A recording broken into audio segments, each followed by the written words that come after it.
Hola, bienvenidas y bienvenidos, ¿cómo están? Hoy les traigo la cuarta parte de las conferencias de Parenting in Place. Esta vez tocó el turno para hablar de la paternidad para niñas y niños pequeñitos. Y estuvo la especialista Tina Payne Bryson y también Mona Delahooke. Ambas son autoras de diferentes libros acerca del cerebro de los niños. Y bueno, estuvo súper interesante.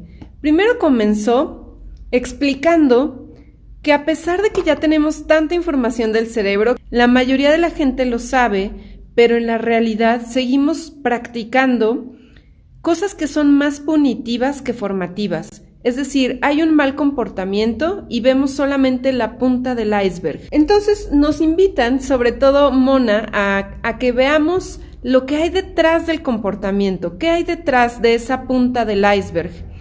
Hay muchos comportamientos que se dan de forma inconsciente y eso es lo que tenemos que conocer y ver para poder modificar los comportamientos que en un momento determinado no son buenos. Algo que es bien importante es revisar nuestras expectativas. Con los niños pequeñitos, sobre todo, pero en general, con niños, con adultos, con todo el mundo, ¿cuáles son nuestras expectativas? ¿Qué comportamientos estamos esperando? Y nos ponían este ejemplo. Si nosotros vemos que un bebé de 6 meses hace pipí o popó en el pañal, no le vamos a poner un castigo por eso. Sabemos que es un comportamiento normal de acuerdo a su edad.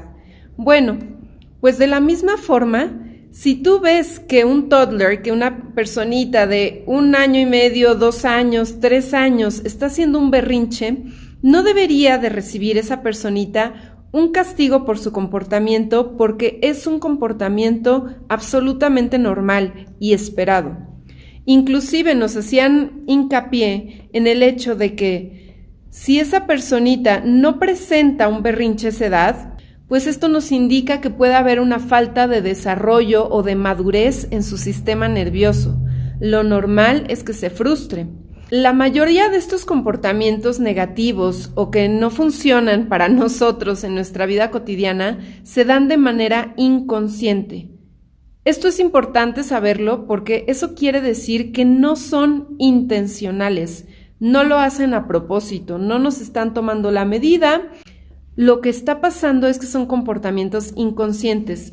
La parte de abajo de nuestro cerebro está encargada de reaccionar para sobrevivir. Cualquier cosa que se vea como un comportamiento amenazante o cualquier estímulo del exterior que sea una amenaza va a provocar una respuesta para la supervivencia y normalmente esa respuesta puede ser huir o luchar, quizá esconderse. Entonces, ¿qué puede ser un comportamiento amenazante? Puede ser cualquier cosa, inclusive cosas que nosotros no sospechamos como un cambio en el tacto, una ropa que resulte rasposa, un alimento que no es deseado y que pueda verse como un veneno por su sabor amargo, o algo que hizo la hermana, el hermano, un tono de voz de mamá o de papá. Cualquier cosa que pudiera resultar amenazante va a provocar una respuesta y una respuesta al estilo berrinche, es decir, subir el tono de voz, gritar, no parar de moverse, llorar.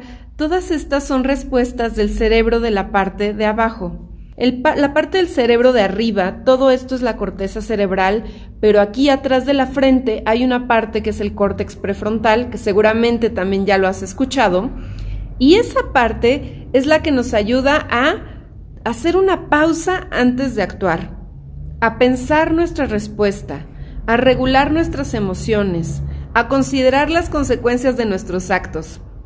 Y yo les pregunto, tengan la edad que tengan, si son adultos, ¿ustedes ya logran hacer todo esto? El cerebro está en construcción toda la vida, pero en particular el cerebro de niñas y niños pequeños todavía no está completamente maduro. Es más, hay cosas que apenas se están construyendo y nos hablaban de que el 80% del tiempo o más, estaremos teniendo respuestas de la parte del cerebro de escaleras abajo, de la parte más primitiva y de la parte de supervivencia, el 80% del tiempo. Es decir, que es completamente esperable tener berrinches, tener comportamientos aleatorios, tener gritos, tener movimiento súper random. Esto es lo esperado en un niño pequeño, inclusive en un adolescente, y a lo mejor no es el 80% en un adulto, pero también es esperado que reaccionemos muchas veces así. Cuando un bebé o un niño pequeño está triste o tiene miedo, es muy normal que nosotros, por cultura, lo consolemos como si fuera un bebé. Aunque ya tenga 3, 4 años, un poquito más grande, lo normal es que lo abracemos, le cantemos, tratemos de consolar de esta forma. Sin embargo, cuando es enojo, comportamiento rebelde o comportamiento demasiado activo, tendemos a no consolar de la misma manera. Y esto es por cultura, porque no está aceptado o no está tan aceptado el enojo, la frustración, la molestia. Tendemos a querer apagarlo, a querer reprimirlo, y muchas veces con una respuesta más agresiva que la que nos ofrece nuestro niño pequeño. Esto, en lugar de lograr que lo calme, así como calmaríamos el miedo o la tristeza con un abrazo, con palabras de calma, etc., intentamos calmarlo gritándole, levantándole la voz, pegando. Es decir, que nosotros, papá o mamá, nos volvemos también un factor de amenaza del ambiente. ¿Qué podemos hacer entonces? Vamos a intentar que esta desregulación, así lo llaman ellas, una desregulación emocional, podamos nosotros regularla a través de nuestra calma. Y nos hacían imaginar que nuestras niñas o niños pequeños tienen una especie de botón del volumen en el ombligo. Imagínatelo. Pero tú también tienes ese botón de volumen. Imagina que de pronto su comportamiento te está diciendo algo. Está su volumen arriba. Puede ser que esté gritando, que esté mordiendo, que esté jalando, que tenga esta clase de comportamiento primitivo. Su volumen está arriba. Si tú llegas y con tu volumen también arriba, un volumen alto, intentas calmarla, lo que vamos a hacer es subir todavía más el volumen. Quizá, inclusive, en niños un poquito más grandes, logres apagar el comportamiento, pero interiormente no logramos que se regulara, no le dimos las herramientas o las habilidades necesarias para que ella o él lograra calmarse. En cambio, si tiene el volumen muy arriba y tú llegas con un volumen bajo a intentar sintonizar, así como si fuera un radio, hagan de cuenta, vamos a intentar sintonizar y con nuestra calma transmitirle calma a él o a ella, va a ser mucho más fácil que se regule. Esto se llama corregulación emocional. No es sencillo, en primer lugar, porque tú tienes que lograr estar regulada. Tú tienes que lograr esta calma antes de poder transmitir la calma. Ojo que esto funciona no solamente para los niños o niñas pequeños, puede funcionar para adolescentes, puede funcionar para nuestras parejas, para nuestros amigos. Si vemos que alguien tiene así el volumen muy arriba, que está muy alterado, que es todo su lenguaje no verbal, nos indica que está fuera de un estado de regulación emocional, lo que debemos hacer es intentar bajar el volumen y sintonizar con él o con ella. Entonces, tener esta sintonía, esta presencia, nos va a ayudar a lograr la regulación emocional.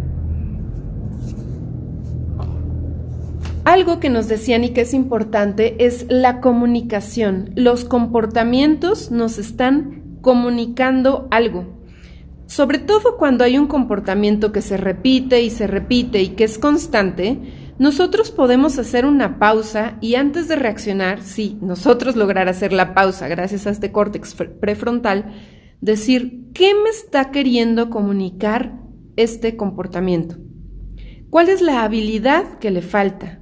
Por ejemplo, si es una pelea entre hermanos y ellos llegan llorando, totalmente desregulados, tú podrías pensar, ¿qué habilidad me está gritando que le falta? Quizás su comportamiento me está gritando, mamá, papá, no he aprendido a compartir. ¿De qué manera puede él o ella aprender a compartir? ¿Sabes cómo hacerlo? Es que a veces ni los adultos aprendimos a hacerlo. No es solamente dale tu juguete y ya.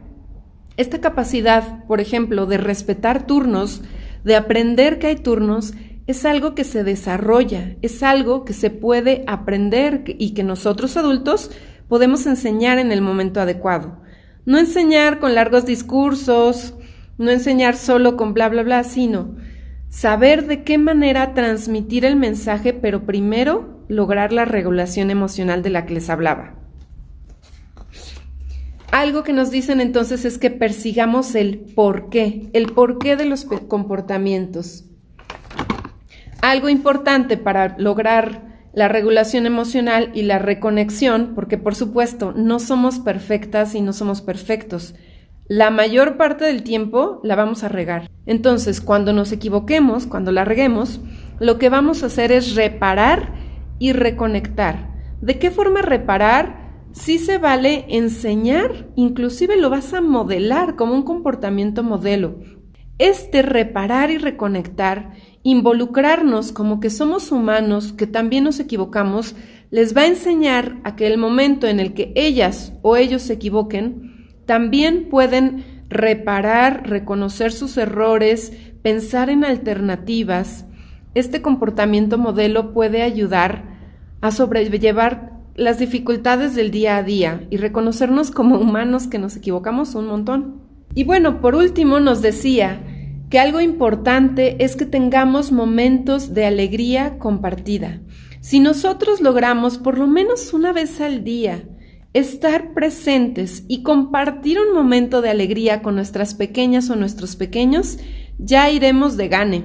Ya habremos logrado esta reconexión, que nos equivocamos a lo mejor 30 veces, pero a lo mejor en la tarde jugamos con él, jugamos con ella, de forma libre, intentando nosotras y nosotros también conectar con este sentimiento de alegría, de calma, de tranquilidad, y eso les va a hacer mucho bien, va a hacer que nuestra crianza al final tenga un buen propósito, y no hay tal cosa como buenos o malos padres, que aunque todo el día haya sido sobrevivir a la pandemia y el estrés y al encierro y etcétera, que haya un momento del día en el que disfrutemos verdaderamente a nuestros hijos y que notemos que ellos o ellas también lo están disfrutando.